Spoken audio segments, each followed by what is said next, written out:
Marilah kita memuaskan birahi hingga pagi hari dan bersama-sama menikmati asmara. Karena suamiku tidak di rumah, ia sedang dalam perjalanan jauh. Kayak mana itu? Hah? Allah. Kayak mana itu, menurut itu? Hah? Di Islam pun anak Gimana? angkat. Betul nggak? Di Islam pun anak angkat bisanya dinikahkan. Mana datanya? Kalau di klien ada nggak larangan menikahi mama kandung?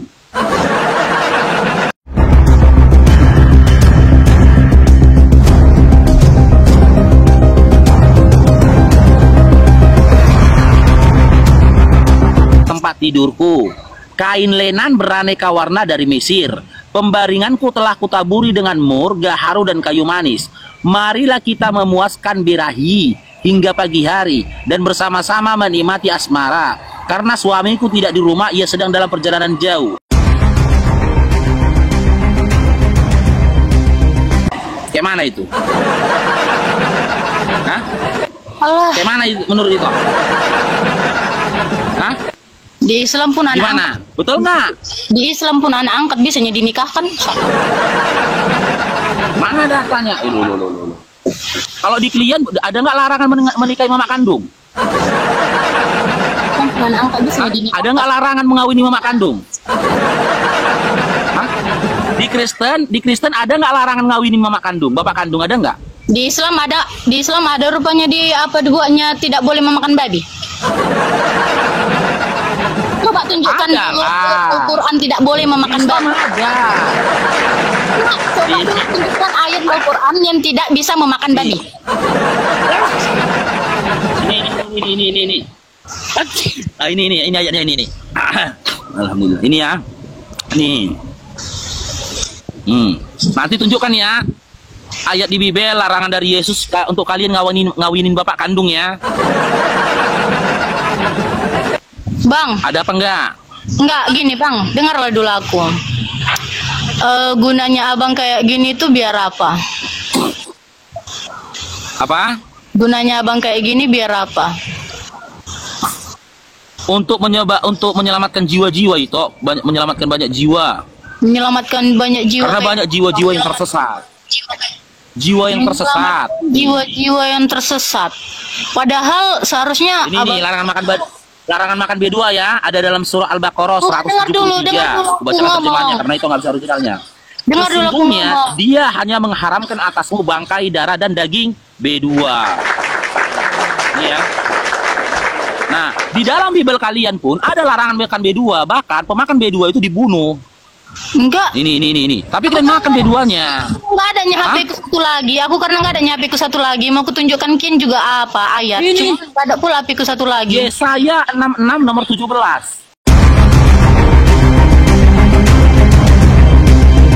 Yesaya 66 nomor 17. Apa kata Bible kalian? Mereka yang mengkuduskan dan mentahirkan dirinya untuk taman-taman dewa dan mengikuti seseorang yang ada di tengah-tengahnya dan memakan daging B2 dan binatang-binatang jijik serta tikus, mereka semuanya akan dilenyap sekaligus.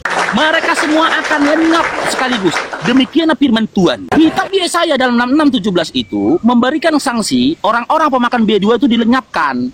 Kenapa kalian makan B2? Bahkan dalam kitab Imamat itu dilarang makan daging B2. Kenapa kalian makan daging B2? Cobalah. Dengar dulu aku Makanya sini. aku bilang, aku hadir di sini untuk menyelamatkan, memberikan pencerahan kepada jiwa-jiwa yang tersesat. Oh, kami yang tersesat Sekarang itu. gini, aku tanya sama Ito. Ya, Ito tersesat nggak, kita uji. Tuhan Ito siapa? Tuhan itu Tuhanku Tuhan. Siapa Tuhan? Dia siapa namanya? Tuhan Yesus Kristus, Allah Bapa Apa? yang Maha Kuasa.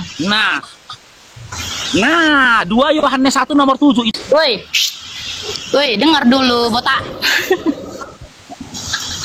Aku bilang sama gunanya kau begitu ngapain? Nih, menyelamatkan jiwa-jiwa yang tersesat loh itu. Ini tentang apa kata Yesus dalam 2 Yohanes 1 nomor 7. Sebab banyak penyesat telah muncul dan pergi ke seluruh dunia yang tidak mengaku bahwa Yesus Kristus telah datang sebagai manusia, bukan Tuhan. Itu adalah si penyesat dan antikristus. Ketika itu panggil Yesus itu Tuhan, itu dinyatakan sesat. Bahkan kalau itu panggil Yesus Tuhan, itu akan diusir. Matius 7 nomor 22 sampai 23. Nih. Diusir, dikatakan itu sudah membuat kejahatan.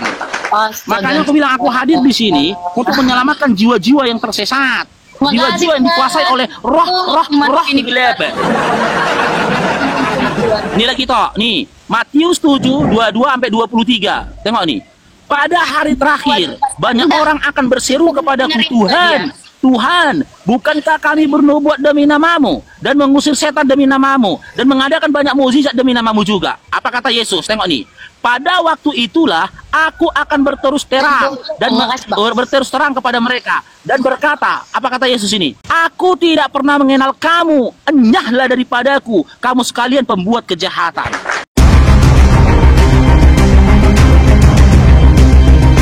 Orang-orang yang manggil Yesus itu Tuhan diusir. Dan aku yakin serta percaya itu nggak akan pernah baca. Itu nggak akan pernah baca ayat itu dibacakan oleh pendeta. Sekarang aku tanya sama itu, Yesus itu Tuhan atau manusia? Jangan kau aja yang bertanya, kau dengar dulu aku.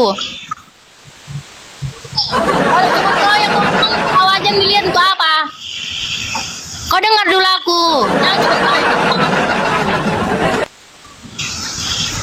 Aku bilang, aku nanya kayak gitu. Apa mau kau tanya itu? Lah, kau aja yang ngomong, aku nggak bisa kau kasih waktu ngomong. Ya udah ngomong lah, ngomong udah gawat ini. Udah ngomong lah, jangan marah-marah lah itu Kayak mana orang gak marah? Udah ngomong lah. Aku kasih ngomong, lalap di ayat ini, di ayat ini, di ayat ini, kayak gitu lalap aku bilang. Aku ngomong pun belum bisa. Semua ayat aku tunjukkan. Aku bisanya juga mau menunjukkan semua ayat, cuma tapi itu nggak ada. Gini aku bilang, ujung-ujungnya ujung-ujung enggak, aku nggak pendendam. Karena di apa kami itu tidak mengapakan dendam. Dengar, untungnya abang kayak gini tuh ngapain? Sudah boleh ku jawab? Ya, jawab. Oke. Aku mengajak teman-teman Kristen supaya lebih percaya dengan apa yang tertulis di dalam Bible daripada apa yang dikatakan oleh pendeta. Bible itu, yang kalian panggil Alkitab itu tidak pernah menuliskan di mana Yesus menyatakan dirinya Tuhan dan juga sesembahan. Yesus itu bertuhan. Dia punya Tuhan. Siapa Tuhan? Dia Bapa. Matius 11 nomor 25.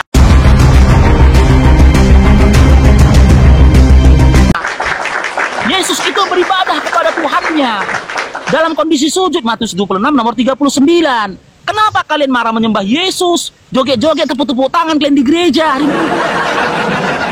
Yesus gak pernah ngajarin seperti itu. Apa kata Yesus? Hidup yang kekal itu bahwasanya mereka mengenal engkau satu-satunya Allah yang benar, dan aku Yesus yang telah engkau utus. Yohanes 17 nomor 3.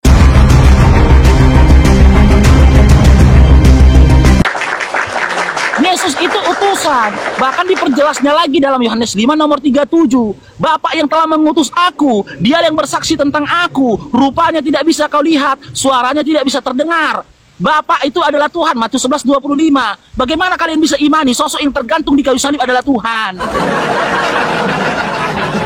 Bagaimana bisa? Makanya aku bilang aku hadir di sini mengajak kalian supaya lebih percaya dengan apa yang ditulis Bible kalian, bukan perkataan dari pendeta. Yesus itu tidak pernah mengatakan dirinya Tuhan.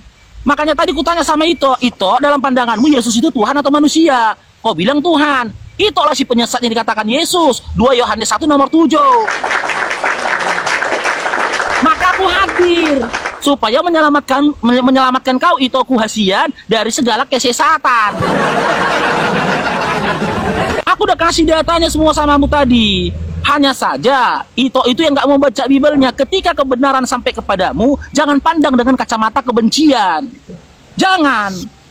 Perhatikan, simak apa yang dikatakan orang itu terhadap dirimu. Selaras gak dengan apa yang tertulis dalam Bibelmu? Masalahnya kan gini toh, aku yang belajar Bibel bertahun-tahun, membaca Bibel bertahun-tahun, memiliki pengetahuan tentang Bibel, sementara kalian gak pernah baca Bibel, gak tahu apa-apa tentang Bibel, malah kalian itu menyalahkan aku.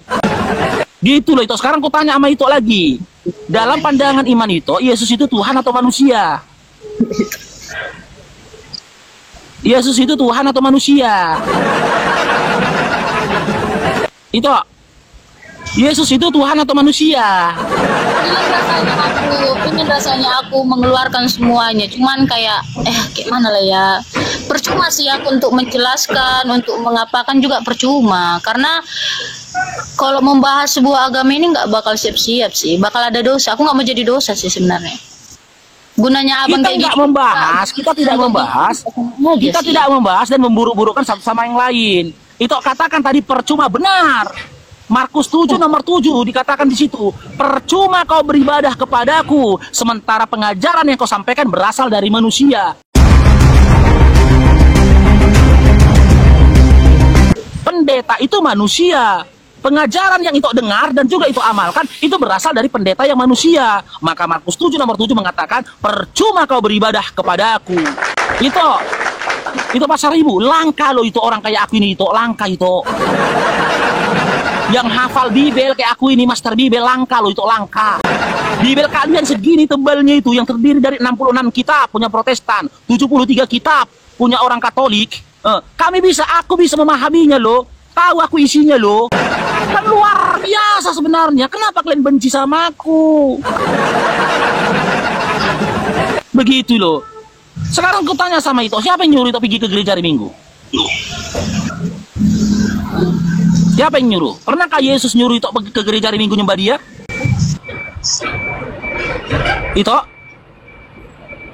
Itu pasar ibu. Itu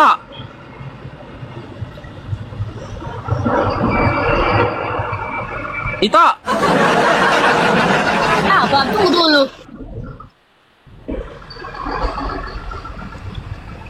Yang penting dia nggak merepet, Bang. Nggak apa-apa. Tapi udah merepet dia, langkah 1000 gitu, Bang. Apa? Gimana? Pernahkah Yesus menyuruh itu gereja hari Minggu untuk nyembah dia? Nggak tahu. Makanya kau masih Kristen itu, karena kau banyak nggak tahu. Makanya kau masih Kristen, karena kau ikut-ikutan aja. Sesuatu yang tidak kau ketahui, tapi kau lakukan, gitu loh. Makanya kalau kau baca Bibel, nggak mungkin kau masih Kristen.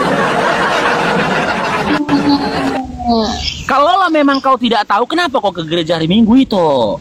Suka-suka aku lah, ibu kali kau. Kalau udah memberikan jawaban suka-suka itu, ya. Kalau udah memberikan jawaban suka-suka, itu keluar dari jawaban orang-orang yang tidak menggunakan akalnya lagi. Dimatikannya akalnya. Tobatlah itu, sadarlah kau itu Asian. Kerajaan Allah sudah dekat. Bertobatlah kau. Jangan lagi kau imani doktrin dan dogma yang selama ini membelenggumu. Apa kata Yesus dalam Matius 7:21? Ingat apa kata Yesus dalam Matius 7:21 itu? Orang-orang yang masuk ke dalam kerajaan Allah adalah mereka-mereka yang mengikuti kehendak dari Bapa yang mengutus dia.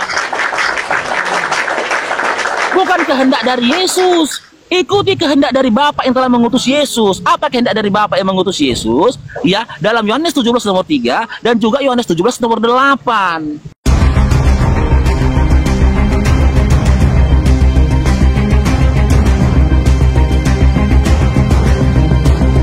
Dengar itu firman yang disampaikan oleh Yesus ketika Yesus menerima firman dari Bapa.